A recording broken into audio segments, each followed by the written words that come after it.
and red dirt. A mother asked her son, "Do you think chocolate tastes like the beans we dry?" The boy didn't know. Neither did his mother. They worked hard growing cocoa, but they had never tasted chocolate. Their hands touched millions of cocoa beans, but the chocolate was always sent far away. This is a story about how that is changing. It's about a man named Ibrahim Traoré who came to Ivory Coast with a big idea. He wants Africa to keep the value of its cocoa. This is not just about chocolate. It's about pride, power, and a new future for Africa. The world loves chocolate. Every year, people spend over $130 billion on it. But the farmers in Ivory Coast and Ghana who grow most of the world's cocoa get very little money. They earn less than $2 a day. This is not fair.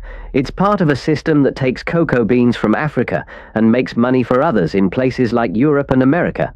Ivory Coast grows more cocoa than any other country, but it doesn't decide the price. People in cities like New York and London set the price, and African farmers have no say. This system has kept Africa poor while others get rich. But now something is changing. Ibrahim Traoré, a leader known for standing up for his people, came to Ivory Coast. He didn't come with weapons or to talk about gold or uranium. He came to talk about cocoa. He walked through the village fields, picked up a cocoa pod and said, "This is not just a bean, it's our story, and we will take it back." His words spread quickly. Some thought it was just talk. Others felt it was something bigger, a chance to change how the world sees Africa's cocoa. For many years, Ivory Coast has grown cocoa and sent it to Europe. The beans leave the country raw, and Europe turns them into chocolate. They put the chocolate in shiny packages and sell it for a lot of money. Sometimes they sell it back to Africa at high prices. The farmers who grow the cocoa don't get much of that money. They work hard carrying heavy baskets of beans, but they stay poor. Many have never even tasted chocolate. This is not an accident. It's how the system works. The price of cocoa is decided in faraway places, not in the villages where it's grown. Farmers in Ivory Coast have no power over what their beans are worth. They sell the beans to middlemen, who sell them to exporters, who send them to Europe. By the time the beans become chocolate, the value belongs to someone else. This system has been in place for a long time, and it keeps Africa from growing strong. Even worse, when Africans try to make their own chocolate, they face problems. People in Europe say African chocolate isn't good enough. They say it doesn't meet their standards. But who makes these standards? Not the farmers, not the people who know the land. The rules are made by others, and they make it hard for Africans to succeed. This is what Ibrahim Traoré wants to change. He believes Africa can make its own chocolate and keep the value for itself. When Ibrahim Traoré came to Abidjan, a big city in Ivory Coast, he brought a new idea. He didn't just want to grow cocoa beans and send them away.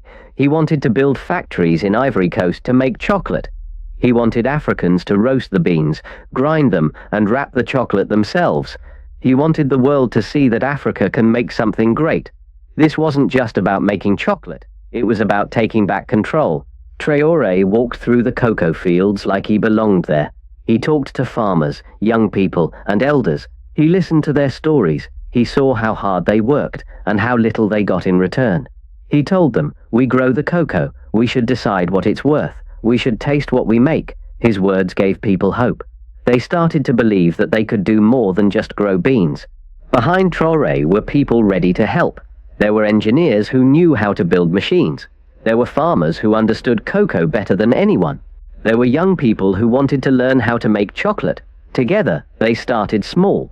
They didn't ask for money from other countries. They didn't wait for permission.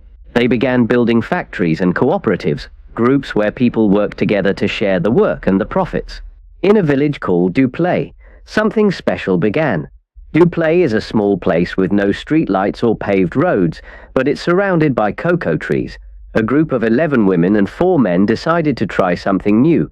They asked, "If others can make chocolate from our beans, why can't we?"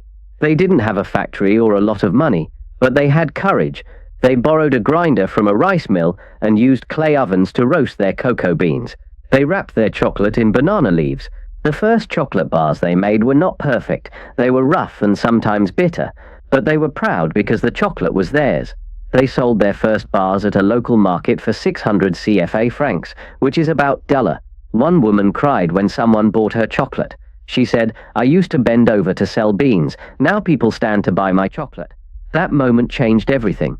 The people of Dupleix realized they could do more than grow cocoa. They could create something valuable. Word about Dupleix's chocolate spread fast. Other villages wanted to learn how to make chocolate too. Students from the city came to help. A young man from Abidjan made a logo for the chocolate bars. They gave the bars a name, Inzora, which means dignity in the local language. The bars were labeled in 3 languages, Dupleix's language, French and English. Slowly the chocolate started to feel like something bigger than just a product. It felt like pride. The chocolate from Dupleix started to change how people thought. For a long time, people in Ivory Coast didn't believe their own country could make good chocolate. They were used to seeing foreign chocolate in shiny packages. But when they tasted the bars from Dupleix, they were surprised. A boy bought a bar for his mother. A teacher shared it with her students. A wedding used the chocolate instead of expensive imported candy. People began to see that their own land could make something special. The cooperative in Dupleix made 4 kinds of chocolate: classic dark, roasted plantain, baobab fruit, and a spicy one called Samkara spice, after a famous African leader who said, "He who feeds you controls you." These flavors were new and exciting. They weren't like the chocolate from Europe. They were African, made with local ingredients and pride. People started buying more, and the chocolate appeared in stores in cities like Abidjan and Yamoussoukro. But not everyone was happy. The big chocolate companies in Europe started to notice. They didn't like that Ivory Coast was making its own chocolate. They were used to buying cheap cocoa beans and making all the money themselves. When they heard about Dupleix's success, they tried to stop it. They said the chocolate wasn't good enough. They said it might not be safe. They made it harder for African chocolate to reach other countries. But the people of Dupleix didn't give up. They had tasted something more powerful than chocolate. They had tasted ownership. The European chocolate companies didn't fight with weapons. They fought with rules and money. They offered lower prices for Ivory Coast's cocoa beans. They made it harder to export chocolate by adding new inspections.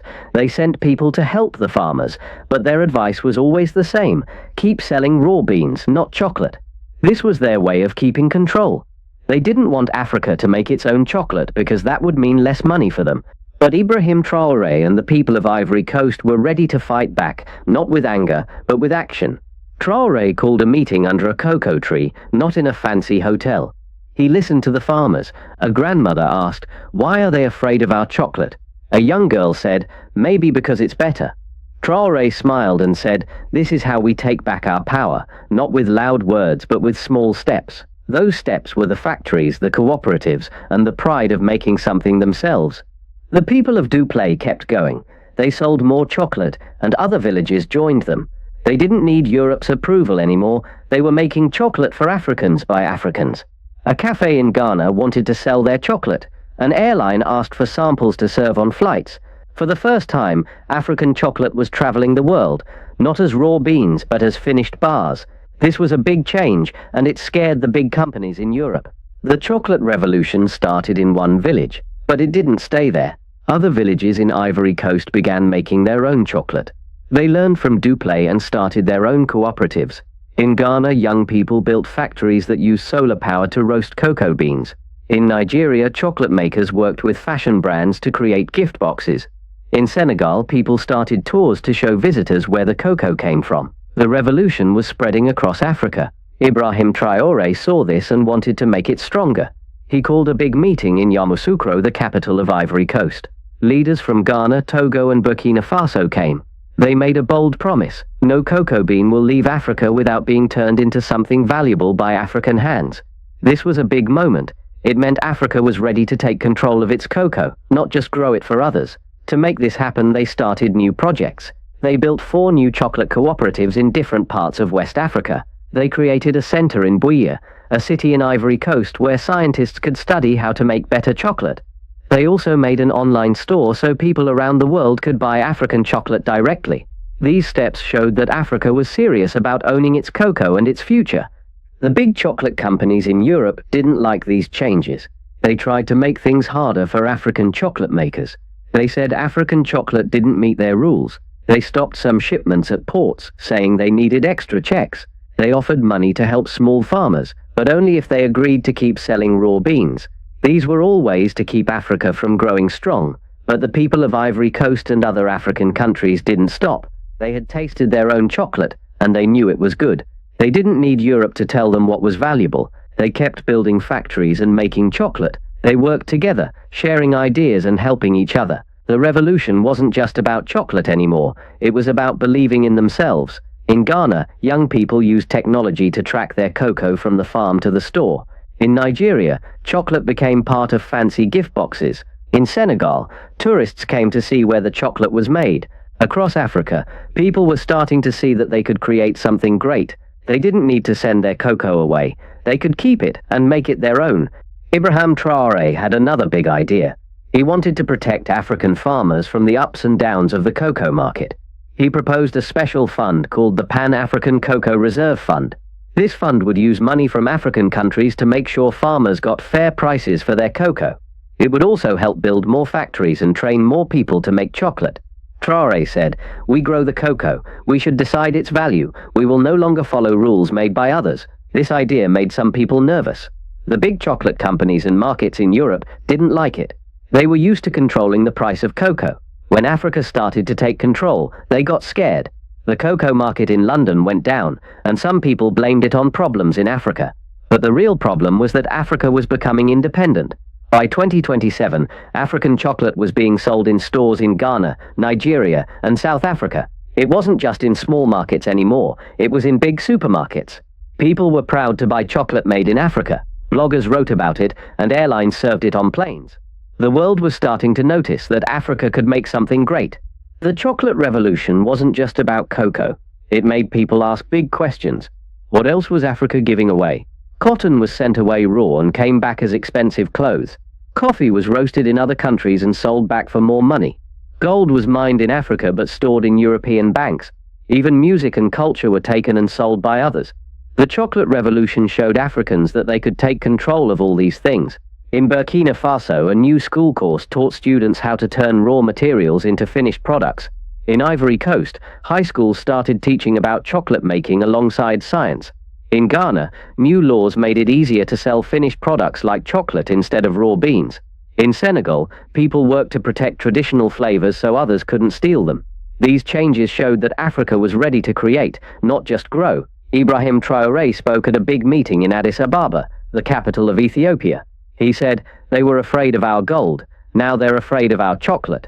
What happens when we realize we've always had the power?" His words made people stand up, not just to clap, but because they felt something had changed. Cocoa wasn't just a crop anymore, it was a symbol of Africa's strength. Across Africa, murals appeared on walls. They showed women breaking cocoa pods, children eating chocolate with smiles, and factories full of workers.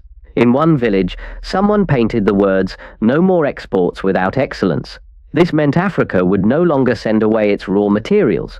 It would make something great and keep the value for itself. The revolution wasn't just one big moment, it was many small steps. Cooperatives became brands. Young people stopped leaving Africa and started building factories. People from other countries came back to invest in their home. This wasn't just about chocolate anymore, it was about controlling Africa's future. The story of Duplay and Ibrahim Traoré shows that change is possible. It started in one village, but it spread to a whole continent. It started with cocoa, but it grew to include cotton, coffee, gold, and more. It started with a question, why can't we make our own chocolate? And it ended with a new belief, Africa is enough. This story needs you. Every change needs someone to share it. You may not grow cocoa or make chocolate, but you can tell others about this revolution. Share this story with your friends. Tell them about Duplay and the people who dared to dream. If you believe Africa should control what it grows, leave a comment with one word, rising. If you think Africa is ready to create its own future, say, from beans to power. The chocolate revolution is not just about cocoa, it's about pride, power, and a new way of thinking. It's about a continent that is ready to taste what it grows and keep what it creates. One village, one factory, one bar of chocolate at a time, Africa is building a new future, and that future is sweet.